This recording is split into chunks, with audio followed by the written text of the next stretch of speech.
Hey ladies and gentlemen, welcome back to the channel. As always, it is Nick here, back with your daily crypto news and analysis. And today we are going to be talking about Ripple and XRP, as was the vast majority of crypto and finance. And with that being said, I hope that you are all having a beautiful day or a beautiful night wherever you guys are out there in the world. If you guys do want to go check out the website NCashOfficial.com, we just officially rebranded it. It's definitely getting a lot of compliments. If you guys do want to go check it out, there is a lot more to learn within the space. That is where I do have an actual full-on course regarding this new financial system that is happening. It includes so much more as well. If you guys do want to go check it out, you guys are more than welcome to. But nonetheless, I actually want to talk about something pretty serious that's happening within this industry, and I feel as though now is probably one of the best times to be addressing this, simply because, you know, as we look at XRP right now, in the last couple days, in the last couple weeks, the FUD, the frustration has been at an all-time high. And I feel as though it's very easy to think like this, right?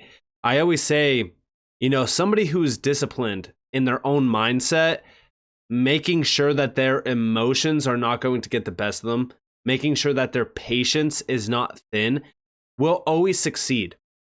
And the problem with this is that 99% of the human population at this point in time has practically zero patience.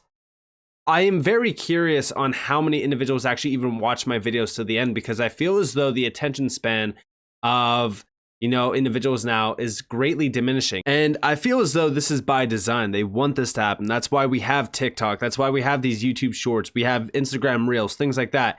But the reason why I'm bringing this up, and the reason why I'm even talking about this, is because as frustration has been at an all-time high, as everyone has been, you know, getting impatient. Remember the original idea regarding XRP, and remember what I've always said. Not everyone will get wealthy off of XRP. And it's because 99% will be impatient. They'll get frustrated. I mean, hell, what percentage of the world even holds XRP? I would argue that it's probably less than 1%.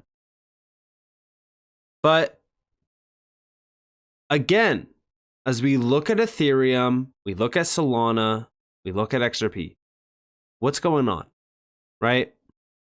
Check out this post from December 3rd. This got posted by notfinancialadvice.crypto. Watch CNBC promote Ethereum and create uncertainty in XRP moments after Hinman gave his infamous speech on 6/14/2018. Does this feel like honest journalism or a deceitful strategy to solidify narratives for special interest? Ethereum was $520 that day. 6 months later, it hit $84. Oh, and the guy shilling Ethereum here, Brian Kelly, is the same guy who taught everyone how to buy XRP near the all-time highs. He must just have bad luck. Check this out. There's so many things that are very important about what the SEC said today that clears the way for, let's say, Ether. What does that mean for like an XRP? An XRP, from the way I understand it, it's a technology solution that you don't necessarily need to use the coin to transact on the platform. So what happens to an XRP? How does a Ripple? So XRP, I think, is still in limbo here. Whether or not XRP is a security, I think for that particular coin, we're going to have to wait on it, because there's a relationship between Ripple the coin and Ripple the company. Is there any trade in your view in terms of some of the coins that are there that were struggling in regulatory limbo and may now be considered commodities, and so then may be listed on Coinbase and may get that pop? I mean, the easiest is Ethereum, right? That's what's been overhanging this entire thing, is, was Ethereum a security? Very clearly said it's not a security. So that to me is the best one. Now, what's funny about this conversation is I also want to talk to you guys a little bit about something. So I've been seeing a lot of people saying that XRP is never going to create a new all-time high as well. Guys, this was 2018. This was 6/14/2018, and they were already creating uncertainty around XRP being a security or not. Think about how crazy that is. You're talking ever since XRP topped out in 2018, there has been so much uncertainty about XRP. There's been so much FUD, so much negativity, so much ridiculous statements made regarding XRP, and it's all over mainstream media as well. So think about how suppressed XRP actually is. I see so many illogical statements in the space talking about how XRP is not suppressed, XRP is still, completely free. It never had any problems at all within the lawsuit, things like that. Like, I don't understand where these individuals are getting their information from. I've been an XRP holder for a very long time, and I can 100% tell you guys right now that XRP has been suppressed. People will say, oh, it's because Ripple is selling. Ripple practically barely sells percentages of the supply. And I've addressed this in the past as well. We know this because of their transparent reports on how much they are selling. If we're talking about what's actually going on here, I believe that this is coordinated and this is by plan. And the players that are planning this and the players that have been a part of this are players like JP Morgan. Ashley Prosper 1 posted on X. JP Morgan wanted a piece of Ripple's business so badly that they sent 15 senior executives to Ripple's office. But they didn't get what they wanted. 1 + 1 = lawsuit. JP Morgan wanted a piece of Ethereum, they got it. And yeah, as we really look at what's been happening in the past, specifically, there's a great mind map of all of the connections leading back to JP Morgan, for an example. Even with the SEC, you can see JP Morgan right here on the chart. So let me zoom in. Here's JP Morgan, right? And we could see all of the significant connections back to Consensus, back to the SEC, back to Goldman Sachs. I mean, guys, it's insane on how many connections are actually here. Even One River with $1 billion on Bitcoin and Ethereum back in October of 2020, right before the massive moves. These individuals have insider information. They're being paid off. There's specific things happening here. And by the way, all connections lead back to Sam Bankman-Fried as well. There's a lot going on in this mind map. But guys, all of these major connections are so damn crucial to mention, because when we really look at what's been happening, when we really look at what's been going on in this space, there is a significant attack on XRP. There has been a significant attack on XRP, and it's been ranging all the way back to 2017, 2016. You could even argue a little bit prior to that. This is very important to note. Now, outside of this, I also want to talk about this. So, big shout out to Mr. Huber for this. He's actually quoting his post from December 22nd. And this is in the Ripple versus Zankanoff case, after the court famously and absurdly forced all U.S. exchanges to hand over private trading data and identities of all customers who bought XRP to the remaining plaintiff attorney, an Ethereum maxi. Kraken FX now filed a motion to intervene yesterday because Kraken does not agree with the action and customers may believe that Kraken is supporting the lawsuit against Ripple. Again, the court has forced all U.S. exchanges to hand over your private name, address, and even XRP trading data to the private Ethereum lawyer. Yeah, that's how insane this is. And here we have, I read that wrong. The Ethereum maxi lawyer wants the identities, names, addresses, and trading data of all XRP holders worldwide. Meanwhile, Joseph Lubin called to disguise all major investors in Ethereum so nobody is scared with the blessing of the SEC. So what the hell is going on here? Think about how insane this is. On one side of the fence, you have XRP and the entire XRP community. On the other side of the fence, you have the SEC, you have Ethereum, you have JP Morgan, you have all the big bankers, all the regulators. I mean, what is actually going on here? Why is Ripple, why is XRP, and why is XRP holders the outliers here? I don't understand what is going on. Now, beyond this, right, we question what's really going on with these investors within Ethereum. Is Ethereum as safe as the Ethereum maxis make it out to be? Check out this video that got posted by the Modern Investor. How many of the 200 wallets are related to ETHgate, holding 52% of the Ethereum circulating supply? Check out this video clip from this video, I highly suggest everybody go check out Modern Invest, his X platform, but also his YouTube video. Her name is Ali Martinez, the person who found this information. It says Ali Martinez's findings are based on data provided by on-chain data platform known as Santiment, the people who look through the chain. Here we go. According to the information, the top 200 Ethereum wallet addresses, 200 wallets, 8 billion people on the planet, 200 wallets, hold 48.2 million Ether. And that was in November of 2022. They currently hold 200 wallets, 8 billion people. 200 wallets now hold 62.76 million Ether. Does that number sound familiar to anyone? Does that make sense to anyone out there? These 200 wallets, after having accumulated 30 million Ether in just 1 year, 200 I keep saying it because you have to get it. I know how people are. I know someone's like, stop saying 200. No, I'm saying 200 for a reason.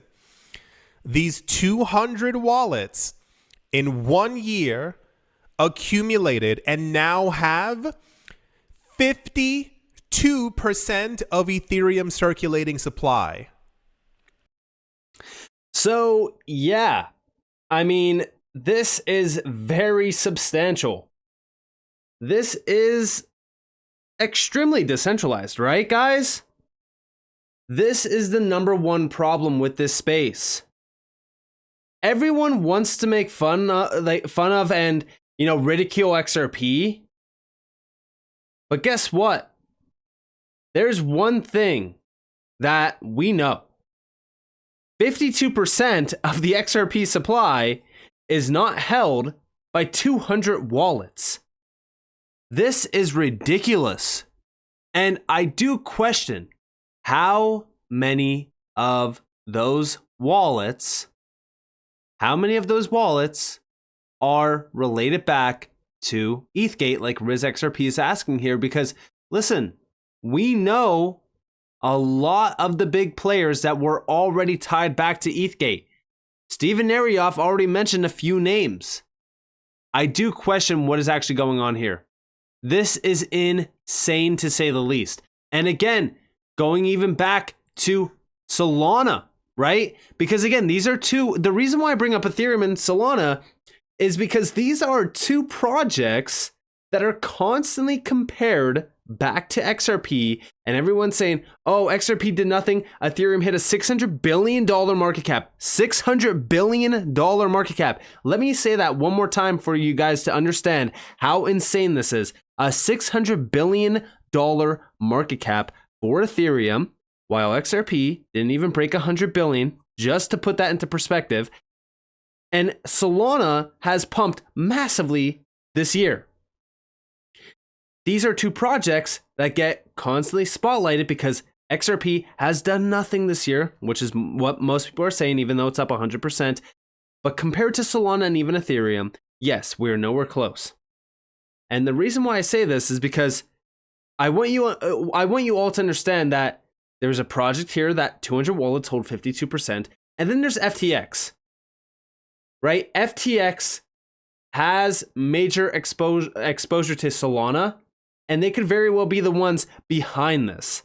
Now, I've mentioned in the past that Solana is going to do good, regardless, because VCs will pump it again, just like they have this year. But here you guys have a video that got posted by Digital Asset Investor, and we do see, I've seen this crypto market manipulation movie many times. Think ETHgate. I'll bet dimes to donuts the Solana move has everything to do with FTX. Be careful out there. The usual suspects are out there pumping. And of course, yes, profit is profit. Make it wherever you can. But as we look at this, yeah, I do believe that a lot of these major projects are directly tied back to manipulation and players like, for example, SBF. Check this video out. Most underrated token right now. Most underrated token right now. Okay, I'm going to give a non-investment advice, blah, blah, blah. At least as of a month ago, I think the answer in some sense was Solana, not certain, but basically just because I think it had like a lot of bad PR over a short period of time. I think it sort of deserved that, to be clear. Like it went, like technologically, it had a lot of shit to work through, but I think it has sort of already worked through like 2/3 of that. I think it will get through the other third, and I think that like the thing that people were missing about it was that anytime you test the limits of what's possible, that's when you figure out what breaks. Any blockchain would have broken if it tried to do what Solana had done. And this was a way for it to figure out what needed to be refined and what needed to be improved. So I think it's sort of like, you know, I would have wished that sort of like it had been, that the validator, issues had been resolved earlier. Like that would have been much better. FTX and Alameda are going through bankruptcy and still hold 8 to 10% of the total Solana supply. Will they be forced to sell it? And how seriously could this affect Sol's ability to fly in the next bull run? But this is the amount that they have today from the numbers that I have. And according to a report from the Block Pro, Alameda Research still holds 6.1%. That's FTX and Alameda of the total supply as of Feb 2023. They've been unloading. So December 2021, they had 9%. Feb 2022, they had 7%. Now they only have 6%. And that doesn't represent a lot of the daily volume. I do believe the market could consume it as well. So again, sell pressure. There was a lot of sell pressure. A lot of crap went down with that particular chain. So let's look more into this as well, because we have major connections, like I said, on the mind map, and we have Sam Bankman-Fried. Here we have it. You can actually click Sam Bankman-Fried. We could see all of the information regarding him. But regardless, we could also connect this back to some specific players on this chart as well. And this goes all the way back to many projects in the space, not just Solana, not just, FTX itself. So many projects. It's absolutely insane. You could see all of the direct connections here. And it goes all the way up here as well. And this goes to even political parties, things like that, which we are all aware of. It's just insane to me, right? That these are some of the players that are tied to some of these top 10 projects. You almost have to be thankful that XRP has been scrutinized for the last few years and has no direct ties back to Sam Bankman-Fried, or no direct ties back to, ETHgate, besides, of course, it being targeted. But it's just insane. It really is crazy to me that, people are trying to create this idea that, Solana, and right there, by the way, we could actually see Solana, Sam's coin, because again, this is one that he has essentially picked out in the past. But it's just crazy to me that at this current moment in time, people are looking at Solana and saying, yeah, I'd rather sell my XRP and jump into Solana for profit. And it's just, I want you all to realize what is actually happening here. This is the narrative at play. This is also why I said in the beginning of the video, not everyone will get wealthy off of, XRP or off of, specific projects in the space, because people will get shaken out. People will go FOMO into things like Solana or even Ethereum that, by the way, are completely manipulated and centralized projects. Solana might not be centralized, but Solana is backed by VCs. VCs will dump on you in an instant. They will. Now, again, like I said, profit is profit. Make sure that you are taking your profit. Make sure that you are making your profit. I'm not going to scold anyone for making money in this market, but I'm just saying, like, at this current moment in time, as we have seen things in the past, it's crazy, the information that we have seen and that we have witnessed in just the last few years alone around this space and even around XRP. It really makes you wonder why. Right? Why was Ripple? Why was XRP? Why is the XRP community constantly being targeted? Constantly going through this massive psychological warfare of manipulation, suppression. I mean, if you think about it, you could really kind of come to a conclusion on why. And I've talked about this in the past already. But with that being said, I hope that you guys enjoyed this video. If you guys did, definitely leave a like, subscribe to notifications on because more free content. You guys are more than welcome to follow me on Twitter and join the free Discord in the description below. And with that being said, guys, this has been Nick. Peace out.